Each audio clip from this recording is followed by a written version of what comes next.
came out of surgery, and it was fairly brutal. It hurt like hell, man, even though he had put anesthesia. And the guy was a great doctor, a guy from Cuba. He said there was a bunch of really tons of infection in my elbow, man. That's what it looks like now. It started on my toe, then my leg, and my knuckle. I was able to treat them, but then I got it here. Well, we'll get to that later. Me and Galopin are at anchor, and we got another wave of dust and wind. Again, it was fierce.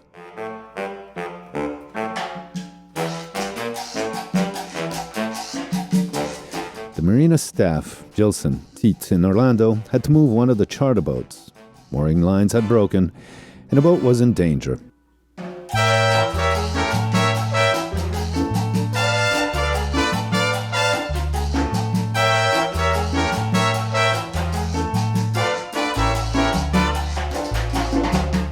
Wind conditions are often extreme here in Mindelo Bay.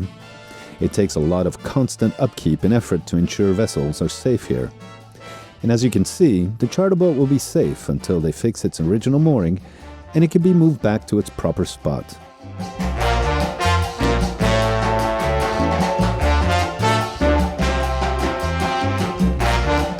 Then there's Peter, who's trying to get back to Canada, and he'd like to get his diesel generator charging. It had been serviced in Spain, but someone forgot to tighten a saltwater cooling hose. Water sprayed inside and the salt corroded the charging unit. The generator runs, but doesn't charge. It was brought to a special shop to fix it. It was in part so Peter could inspect it. It looked good. Hopefully this will sort it out. Well, when Peter reinstalled it, it still does not charge. Oh, that's amazing.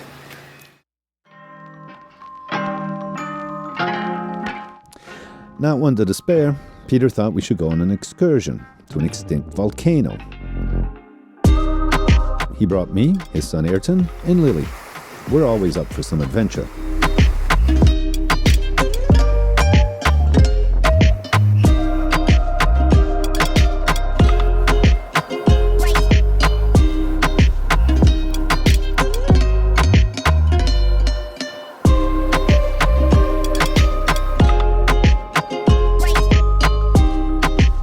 Our plan was to walk around the base of the volcano. There was a clear and easy path. But hey, we want adventure, so Ayrton decided to ascend the hill. Those two are from British Columbia and keen on conquering summits. I'm from Switzerland and also of the because it's there philosophy. And Lily? Well, she's just one tough chick.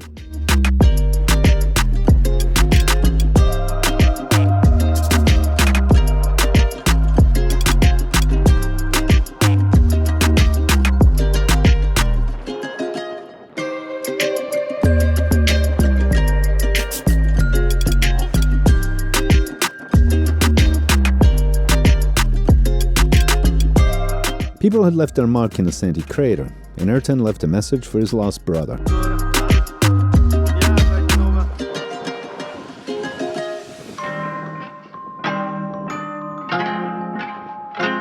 The fierce Atlantic wind played its usual suspenseful overture. Here we are on tiny specks of volcanic rock, surrounded by the deep blue.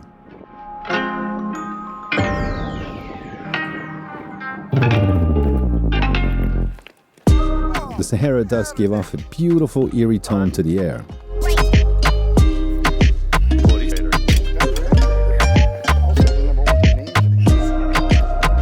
We celebrated the old way, and Lily celebrated the new way. A good marriage of generations, beer and a selfie atop a Cape Verdean volcano.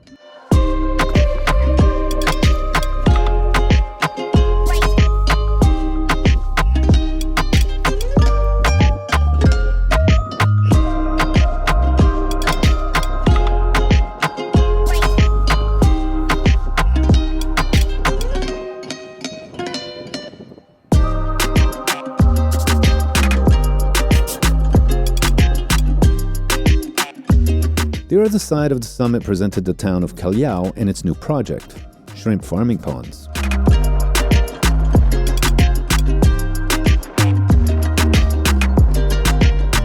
It's always more tricky to descend. The rock crumbles and rolls under your feet, but we manage with one small scrape.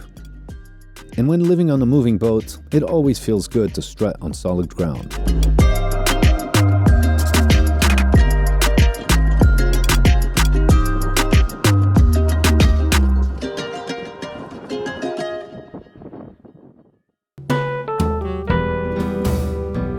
Back to my injury, which was actually an infection. It had gotten worse. And being stubborn and ignorant, my friends seriously urged me to go and see a doctor. I could have gone to the hospital, but Lily strongly suggested I go to a private medical center. I will always follow the advice of locals. Well, today I've got to do some administrative stuff. I've got to get my passport and visa in order. Let's go see a doctor. I've got this weird thing on my elbow. It's like an infection, and thought it was going to go away, but it's not going away. So for those who ask about insurance and stuff like that, what do you do in a foreign country? Well, I don't have health insurance. I'm just going to go talk to this private clinic place that's been recommended, and I'll pay cash. And hopefully get this cured. There's another friend of mine, this Peruvian sailor, who had the similar thing, and he went to the hospital directly, and they fixed him up. And you just pay cash.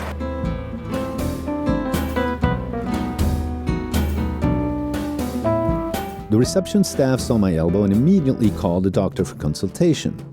I waited a few minutes and paid about 30 euros cash. Dr. Carlos Reyes Torres quickly diagnosed my condition. He treated this many times before. I need surgery, and I need it today. I would come back a few hours later.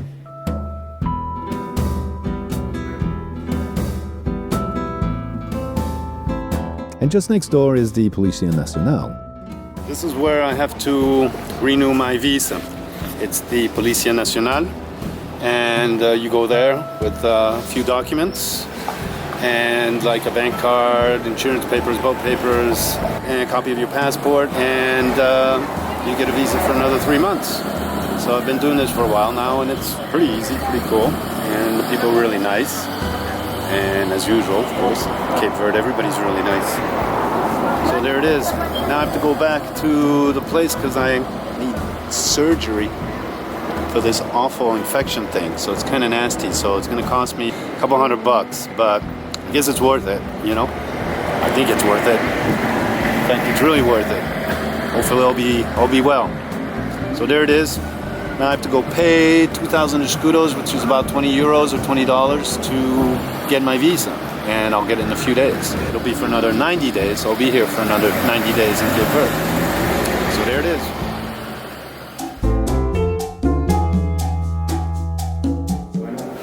Hoy estamos aquí tratando a un paciente con una patología muy frecuente dentro de la patología ortopédica. El señor Alexandre René Viteri, de 59 años de edad, que se encuentra aquí en la ciudad de Mindelo y que sufrió una lesión a nivel del cotovelo izquierdo. Precisamente la patología que tiene es un higroma del codo, también conocido como bursitis olecraniana. Tiene varios sinonimios, varios nombres. Se puede denominar también codo de tenista, codo de estudiante, y que el higroma del codo o bursitis retroolecraniana no es más que una inflamación de la bursa presente a nivel del olecrano en el extremo superior y proximal del útero, a nivel de la inserción del tendón del tríceps. Aquí en esta parte aquí se produce un proceso inflamatorio a nivel de la bursa que se encuentra entre la piel y el tendón, que permite la movilidad del cotovelo. Esa bursa es muy frecuente que se inflamen. Hay bursas también presentes en el yuelo, se llama bursa prerotuliana. Pues una bursa también puede ser presente también en el trocánter, aquí en el anca. Y que bueno, en este caso, como una bursa a nivel del cotovelo, hay que buscar la causa. Puede ser causas infecciosas, un proceso infeccioso a nivel del cotovelo, una infección por una bacteria, por un virus, por un hongo, puede producir esta patología. También puede ser causas no sépticas, como los traumatismos, que son muy frecuentes los traumas a ese nivel, y causas metabólicas, como otras patologías básicas, por ejemplo la enfermedad de la gota, puede producir este tipo de patología también. En este caso, estamos tratando a un paciente de 53 años con una bursitis retroolecraniana séptica, por una infección, por una bacteria, por supuesto. Hicimos el diagnóstico de esta patología y lo tratamos conservadoramente con un tratamiento antibiótico, analgésico, no resolviendo. Tuvimos que hacer una punción del contenido de la bolsa y un tratamiento quirúrgico, una excelsis y un debilitamiento del tejido necrótico a ese nivel. El paciente ha evolucionado bien y que resuelvan cada problema, cada situación con la que vienen y se presentan aquí en la clínica. Clínica conocida como clínica de la especialidad, porque tiene varias especialidades. Tenemos especialidad de ortopedia, ginecología, pediatría y varias especialidades de cardiología y demás. Que bueno, siempre estamos prestos a atender a todos los pacientes, a todo el personal, tanto nacional como extranjero, que llega aquí a la clínica con la mejor calidad posible. Sí. Obrigado, doctor. Okay. He cost me about €250, and this is how I came out. I just came out of surgery, and it was fairly brutal. It hurt like hell, man, even though he had put anesthesia. And the guy was a great doctor, a guy from Cuba, Carlos, and I trust Cuban doctors because they have great health care there. And he said there was tons of infection in my elbow, man. That's what it looks like now. And man, it was painful. It hurts now. And I should have taken care of this earlier with some antibiotics, and I waited and I thought my body could cure it, but it didn't. And I waited too long and I had to do the surgery, but they did a great job, and I can only thank him a million times. Dr. Carlos, man, he was cool. And woof, tomorrow I'm gonna do like a blood test and all sorts of other stuff just to make sure I'm okay. And I'm glad I'm here in Cape Verde. The MediCentral lab did a thorough blood test, and I'm all good. It cost about €60. Now I can go back to life aboard.